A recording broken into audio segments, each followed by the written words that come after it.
What is going on, guys? It is Wrestlelamia here, back with another video. The King and Queen of the Ring tournament is coming to Saudi Arabia this Saturday with 5 big bouts, including the finals to determine the 2024 King and Queen of the Ring. However, who will emerge victorious? Join us now as we look at all the winners and losers of the 2024 King of the Ring. Be sure to subscribe and hit that notification bell for daily wrestling videos, and follow us on Facebook for exclusive lists. Also check out our new videos on Wrestlelamia XL.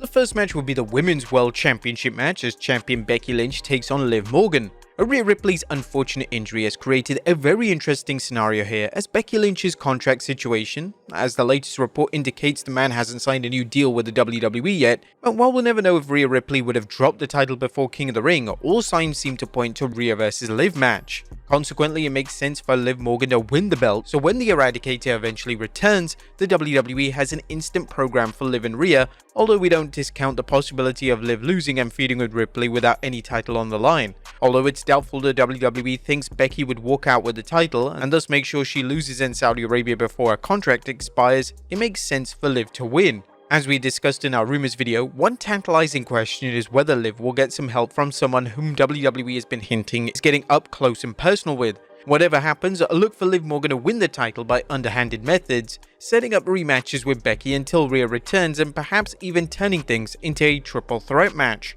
Our final prediction, Liv Morgan wins the Women's World Championship. Next up is a triple threat match for the Intercontinental Championship as champion Sami Zayn takes on Chad Gable and Bronson Reed. While the Sami vs Chad Gable feud isn't setting the WWE ablaze, the addition of Bronson Reed has helped. Showing Reed as a wrestler who doesn't care who he destroys to win the Intercontinental Championship fits his character perfectly, and a triple threat situation means Sami and Chad can beat each other to a pulp, leaving Reed with a fast path to the IC strap. Triple threat matches for championships often are predictable, but the combination of the Zayn-Gable feud and Reed's status as a monster makes this worth watching, throwing all wrestlers' undeniable in-ring abilities, and this could be the best match of the night. As for the match's winner, it's too easy to say the WWE will keep the belt on Sami because he just won it. Instead, Sami seems like a good successor to Gunther as Intercontinental Champion, as he's just as much a workhorse champion as the Ring General, and there seems to be many future opponents for Sami to defend the title against. But that doesn't mean his reign has to tie or exceed Gunther's, but Sami is the right choice for the foreseeable future, and he'll do what he does best, pull off a come-from-behind win against two extremely talented opponents. Our final prediction, Sami Zayn retains the Intercontinental Championship. This series is too good to end here, so expect to see Chad and Bronson Reed both chasing Sami Zayn further for the belt. Unfortunately for Gable, his crumbling relationship with his Alpha Academy students may end up distracting him from winning the title. Next up is the Queen of the Ring tournament final, as Lyra Valkyria vs SmackDown bracket winner.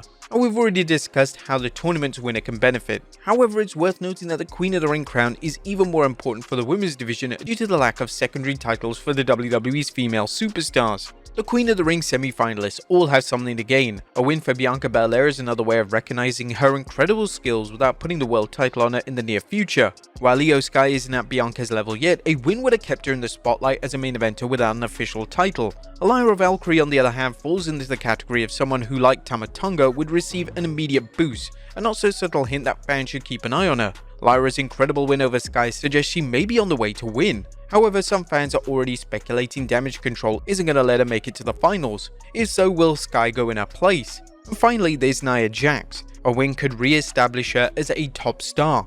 Jax has been pushed as a main eventer since her 2023 return, but her failure to win a world title can be ignored by skeptics if she wins the tournament. And we actually believe Jax will win the crown, likely getting an unwanted assist from Jade Cargill, who will be eager to get revenge on Jax for employing sketchy tactics to win last week's match. This will put some friction on the Jade and Bianca team, leading to their inevitable breakup. But our final prediction, Nia Jax is Queen of the Ring. Next up, the King of the Ring tournament finals as Gunther takes on the SmackDown bracket winner. And does the WWE need a King and Queen? Although the King of the Ring tournament dates back to the 80s, with the first pay-per-view taking place in '93, its importance to the winner has been hit and miss. While it's a fantastic way to elevate talent, whether it's a younger star or a veteran who the WWE feels still has something to offer at the upper card or even main event level, it hasn't played out like that in a long time. A skeptic might say the tournament is just a way of making the WWE's latest Saudi Arabia show seem extra special. However, we believe that Triple H has brought the tournament back to benefit its winners and make future tournaments something fans will look forward to. Now, it goes without saying that the winner should receive a push, otherwise what's the point in winning? Also, the WWE may want to turn the crowns into titles, much like it's done in the past, where past winners occasionally put their crowns on the line. So far, the WWE seems to be headed in this direction, as the 4 semi-finalists seem likely they could benefit from a win. Randy Orton may not seem like he needs a win, but it would be a way to recognize his many contributions to the WWE without giving him a 15th world title, well, at least for now. Jey Uso isn't at the same level as Orton, but a win would have benefited him by cementing his spot as a main eventer. Tama Tonga would get an instant career boost, quickly establishing himself as a future main eventer and protecting him from losses by having him chase titles he's not ready for. However, Gunther is the best wrestler to win the tournament. Gunther is a future world champion, but there's no reason he needs to be thrown into the Raw title picture just yet,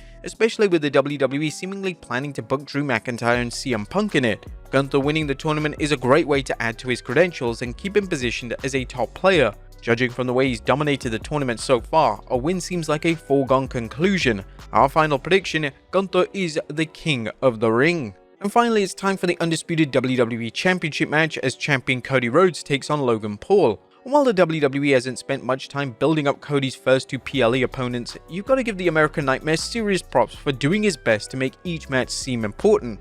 In Paul's case, the WWE didn't have much time to set up Cody's opponent after Backlash France. Unfortunately, Logan Paul is a wrestler who has the star power for the Saudi General Entertainment Authority likes to see at the WWE shows, and fans know Cody vs Logan is going to be an instant classic. Although they probably need to caution the Maverick on holding back on sick bumps, as the WWE doesn't need another wrestler sidelined with an injury, particularly a champion. The WWE dug itself out of a hole it created when it left things ambiguous about whether Paul's US title was also on the line. It was, but as we saw on SmackDown, Paul is just a pompous jerk that he just weaseled out of it, which means that fans now don't have to worry about a fizzle finish where Logan loses on a countout or disqualification, retaining the title. Expect to see the usual Logan Paul chicanery, including outside interference and him breaking out the knuckle dusters in an attempt to win his first world championship. This match should work on many levels besides it being a worthy main event for its star power and match quality. The bout will give Cody a chance to show how versatile he is against opponents with different styles, and it should serve as a reminder of how quick a study Paul is